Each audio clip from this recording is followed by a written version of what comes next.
नमस्कार मित्रों, कैसे हो? आशा करता हूँ बढ़िया और प्रसन्न होंगे। चलिए प्रसन्नता के साथ हमारे समक्ष प्रश्न है, निम्न द्विघात व्यंजकों के शून्यांक ज्ञात कीजिए। यानी जो हमें व्यंजक दिए गए हैं इनके शून्यांक ज्ञात करना है और शून्यांकों और गुणांकों के बीच के संबंध की जांच करना है।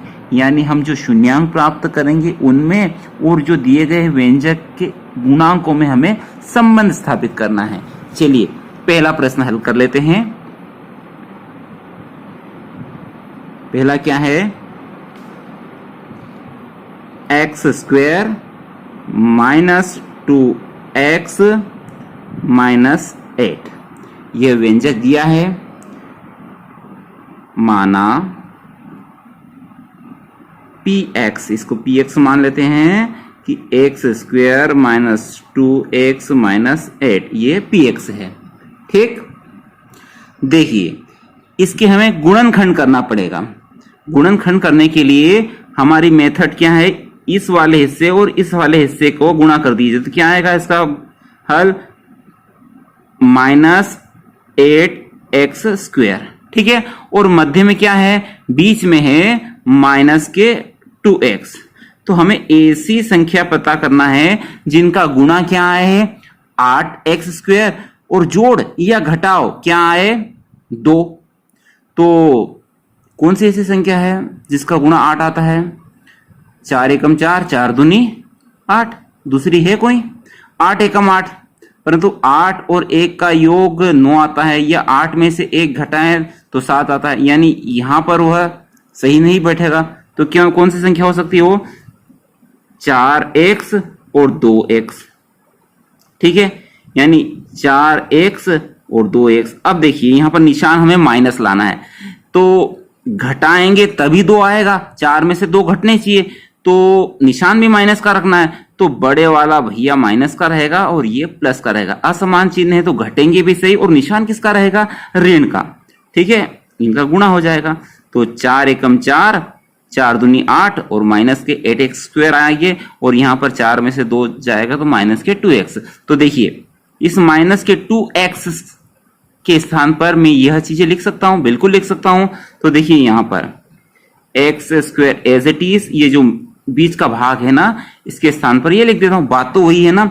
माइनस 2x के स्थान पर लिखूंगा minus 4x plus 2x minus 8।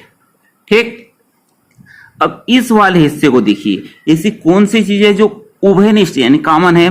तो x यहां भी है, x यहां भी है, तो भैया कॉमन ले लीजिए। तो ये ले लिया कॉमन, x कॉमन लिया तो अंदर बचेगा x, ये चला गया तो क्या बचेगा? ऋण के 4।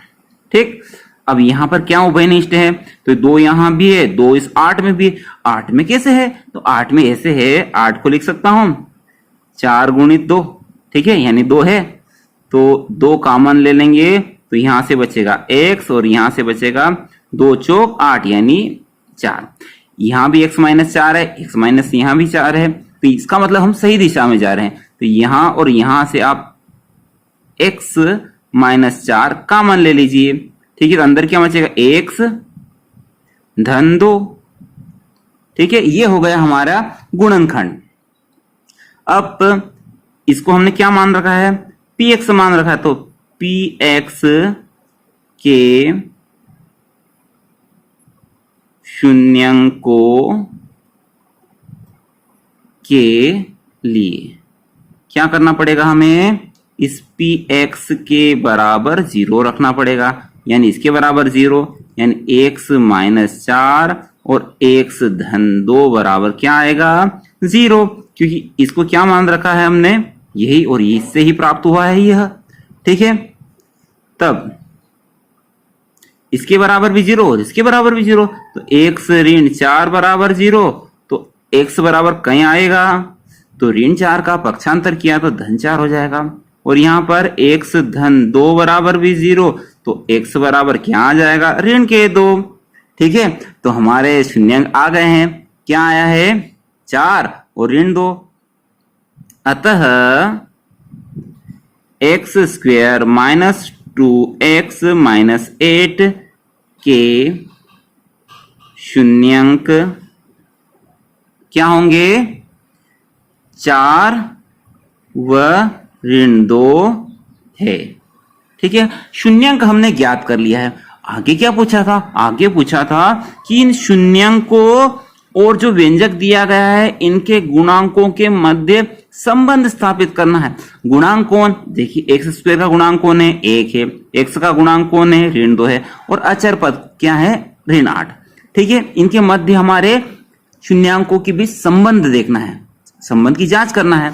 चलिए आगे कर लेते हैं। अब शून्यंकों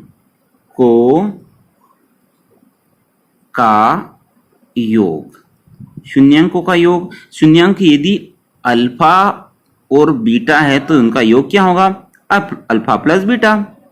ठीक है, शून्यंक कौन हमारे आए, 4 धन ऋण 2, दोनों शून्यंकों को मैंने जोड़ दिया।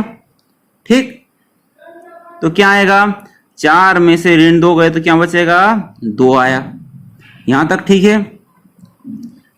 अब देखिए यह है, इसे मैं लिख सकता हूं ऋण 2/1। आप पूछेंगे सर ऐसा क्यों लिखा, ऐसा इसलिए लिखा क्योंकि ऋण क्या हो जाएंगे, होंगे तो धन 2 ही, लेकिन इनको ऐसा इसलिए लिखा क्योंकि आप यहां देखेंगे, क्या देखेंगे कि x का गुणांक कौन है, ऋण 2 है। ठीक है, और इसके बटे कुछ नहीं है तो 1 तो होता ही है, और एक्स स्क्वायर का गुणांक कौन है, एक्स स्क्वायर का गुणांक है 1। ठीक है, तो इसके स्थान पर क्या लिख सकता हूं मैं, ऋण x का गुणांक, ठीक है, और एक्स स्क्वायर का गुणांक, तो यही तो संबंध है। ठीक है, और ये है क्या, आपको पता होना चाहिए कि शून्यांकों का योग क्या आता है, ऋण b बटे a।